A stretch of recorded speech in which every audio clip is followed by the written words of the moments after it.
Boa noite, alunos do curso técnico em segurança do trabalho. Eu sou a professora Paloma Moreira. Estarei ministrando para vocês a disciplina de informática aplicada.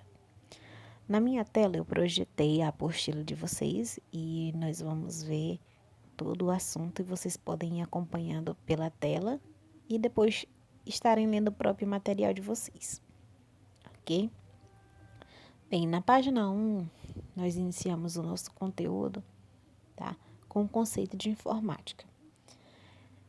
No curso técnico em segurança do trabalho, vocês têm que ter uma certa noção de informática, tá? Porque alguns trabalhos na empresa onde vocês irão trabalhar no futuro, eles precisam de um certo domínio da informática. Aliás, a informática hoje ela é essencial para qualquer profissão, ok? Então, essa disciplina tem a função de dar para vocês as noções básicas a respeito da informática. Primeiro, a gente precisa entender o conceito de informática, tá? O termo informática, ele vem da junção de duas palavras, tá? Da palavra informação e da palavra automática. Então, unindo esses dois termos, nós criamos essa palavra informática. Ela nasceu com a função de auxiliar o homem nos trabalhos e nas tarefas do dia a dia, certo? A vantagem é porque a informática permite o homem realizar essas tarefas de maneira mais rápida e com mais eficiência. Aí nós temos algumas funções da informática, tá? Ela apresenta 4 principais funções, que é o desenvolvimento de novas máquinas. Por exemplo, os celulares que nós usamos, eles surgiram graças à informática. O desenvolvimento de novos métodos de trabalho. Nós sabemos que nós temos nas empresas, nas indústrias, várias máquinas que elas surgiram a partir da melhoria que a informática foi proporcionando, tá?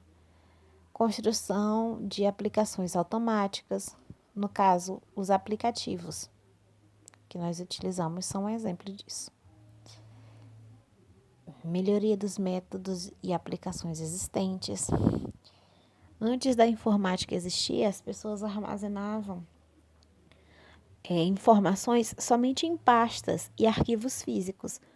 Com a informática, a gente melhorou os métodos de armazenamento existentes. Os conceitos fundamentais, tá? O computador, ele é uma máquina e nós vamos ver abaixo como é que essa máquina funciona, tá?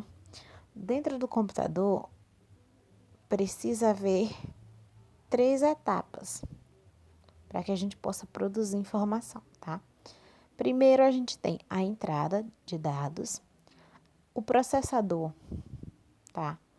O computador, a máquina, faz o processamento e, em seguida, ela vai entregar a informação, certo? Um exemplo, a pessoa está lá, aí ela digita no computador, na calculadora do computador, 2 mais 2.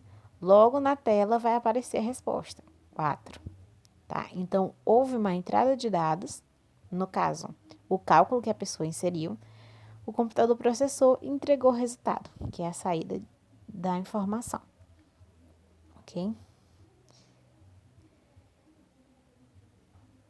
O computador, ele tem 4 funções básicas: receber dados e informações de entrada, processar a informação, produzir dados e informações de saída e armazenar dados e informações. Então, nesse caso, a gente vai ter as 4 funções básicas de um computador, que se resume a receber dados, processar esses dados, transformá-los em informações e depois armazená-las. No computador, a gente tem 3 componentes básicos. O primeiro é o hardware, tá? A palavra hard em inglês significa pesado. Então, hardware é a parte física do computador, aquilo que tem peso, que você pode tocar. No caso, por exemplo, nós temos o teclado, a impressora, o monitor, certo? É a parte física do computador. E o software é a parte operacional do computador, são os programas que estão instalados. O sistema operacional, os editores de gráfico, de texto, os jogos, os aplicativos, certo? Professora, mas se eu tocar na tela do computador, eu não vou estar tocando os programas? Não, você vai estar tocando a própria tela do computador e não o programa em si, entenderam? Nós podemos dizer que o hardware é como se fosse o corpo de uma pessoa e o software é o pensamento. Você não pode tocar, entendeu? Nós temos também o people, que é a pessoa envolvida no processamento dos dados. Todo computador, gente, ele vai precisar de o auxílio de uma pessoa para ele funcionar. Nem que seja na primeira vez para programar e depois ele rodar sozinho, mas ele precisa de alguma pessoa, tá?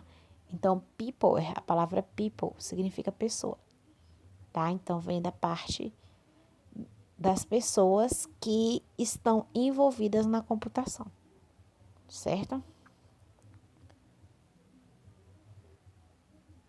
Histórico dos computadores. Para fazer um resumo, pessoal, os computadores eles surgiram durante a Segunda Guerra Mundial nos Estados Unidos, tá? Porque nós sabemos que durante a guerra, quando nós temos mais informações do inimigo, é mais fácil derrotá-lo. Então, os Estados Unidos, ele tinha um acervo muito grande de informações sobre os seus inimigos durante a Segunda Guerra Mundial. E para que eles conseguissem acessar essas informações com facilidade, em vez de ter tudo aquilo no arquivo grande, eles criaram uma máquina onde eles podiam registrar essas informações e acessar com mais rapidez e facilidade. Daí surgiu o primeiro computador, certo? Que é o Mark I, certo? Ele ocupava cerca de 120 metros cúbicos de espaço. Então, ele tinha um porte bem grande, ocupava uma sala inteira, tanto que as pessoas tinham que operar ele em pé. E para nós percebermos quanto a tecnologia evoluiu, hoje nós carregamos computadores nos bolsos, que são os nossos celulares, tá? Vamos ver também alguns conceitos relacionados à informática. Dados. O dado é um fato isolado que completa a informação, ou seja, o dado é como se fosse um pedaço da informação, certo? A informação é definida como um conjunto de dados que permite transmitir qualquer tipo de conhecimento. Então, a gente tem dado, que é uma parte da informação, um pedaço, e nós temos informação, que é um conjunto de dados que pode transmitir algum conhecimento. Depois, a gente tem o processamento dos dados, certo? Que é o trabalho realizado pelo computador a fim de obter um resultado. Quando você entrega uma função para o computador, ele vai entregar o resultado daquela tarefa. Aí esse processo nós chamamos justamente de processamento de dados. E sistemas numéricos. Os computadores, eles têm esses sistemas numéricos que eles utilizam para fazer cálculos, certo?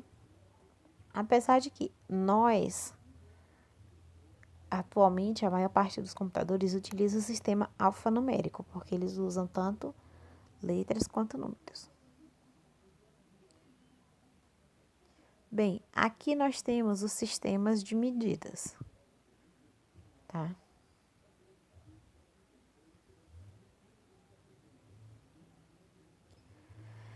Essas unidades de medida são as mesmas unidades de armazenamento do computador, tá? Primeiro, nós temos o bit, tá? O bit, ele é a unidade de armazenamento que mede apenas um caractere, certo? Depois nós temos o byte, que mede 8 caracteres. Aí o kilobyte, que é 1024 bytes. O megabyte, que é 1024 kilobytes. O gigabyte, que é 1024 megabytes. O terabyte, que é 1024 gigabytes. E o pentabyte, que é 1024 terabytes. Então, basicamente, essas são a capacidade de armazenamento que uma máquina pode ter, tá? Uma máquina ou qualquer outro dispositivo. Olha só, aqui está de forma mais simples para vocês entenderem. Olha só, o primeiro a primeira imagem que aparece da esquerda para a direita, tá? Como se fosse um vasinho, equivale a 1 bit. E o último é 1 TB. Essa é a capacidade de armazenamento do computador. Por isso que a gente nós compramos pendrives de 32 mega, tá? De 64, ok? Até o nosso próprio celular usa essa unidade de armazenamento.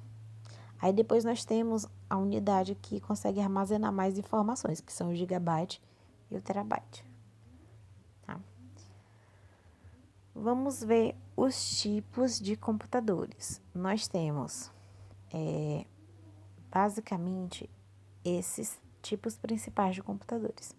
O primeiro é o PC, que é o Personal Computer, é todo computador pessoal, tá? Ou seja, o computador que é usado por uma pessoa só. Esse computador pessoal, ele pode ser de duas formas. Pode ser de mesa, que é um desktop, ou pode ser portátil, que é um notebook, ok? Aí nós temos o workstation, que é uma estação de trabalho. São computadores mais poderosos e mais caros, certo? Eles são usados normalmente por empresas.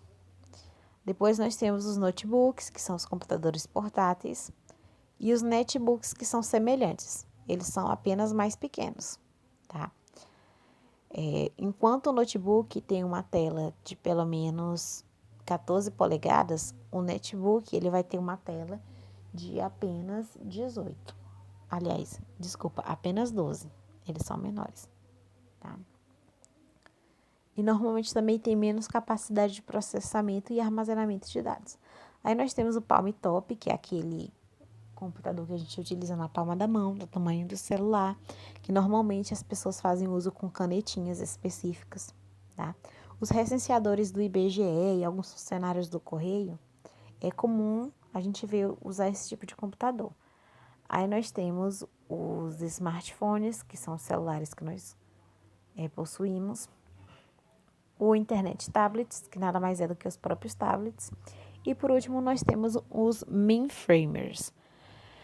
Mainframe são supercomputadores, tá?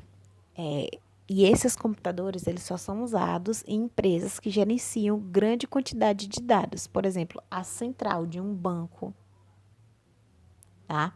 A central de uma grande loja, tipo Magazine Luiza, por exemplo, tá? É que vão usar esse tipo de computador. Agora vamos ver os componentes do computador. Nós temos o gabinete, a placa-mãe, o processador, a memória e os periféricos. Olha só.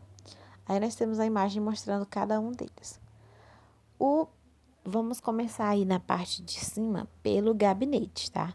O gabinete, pessoal, ele é nada mais do que essa caixa que vocês estão vendo, que é onde guardam todos os componentes do computador, como o processador, tá? Antigamente nós chamávamos o gabinete de CPU também, mas hoje em dia esse nome não é muito utilizado.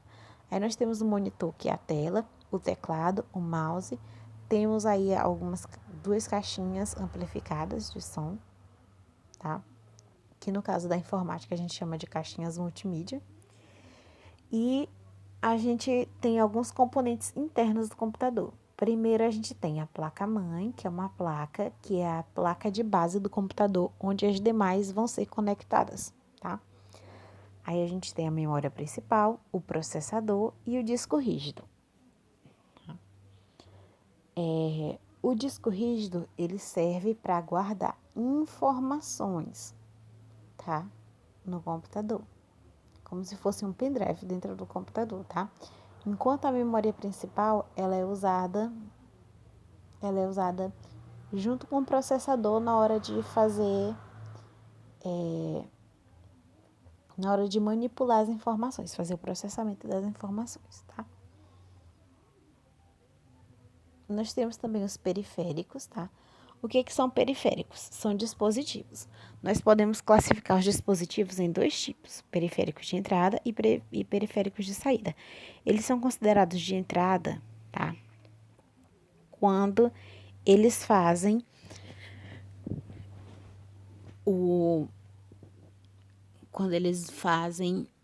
a inserção de informações na máquina, tá? Quando eles vão inserir informações na máquina. Por exemplo, o mouse, o teclado, o scanner, o microfone, tá? O teclado, por exemplo, quando você digita um texto, você está inserindo informações na máquina, certo? Então, ele é um periférico de entrada. Já os periféricos de saída, eles mostram o resultado, tá? Do processamento de dados ou da tarefa que você está executando. Pode ser a impressora, que vai imprimir o texto que você digitou, o monitor, que vai mostrar a atividade que está sendo realizada, a caixa de som. Então, são periféricos de saída. Eles mostram informações que estão sendo feitas na máquina, certo? Aí nós temos os tipos de impressora. Os tipos de impressora, a gente tem 3 tipos principais. A matricial, tá? Que é uma bem antiga, que utilizava agulhas, fita com tinta, tá? Como uma máquina de escrever.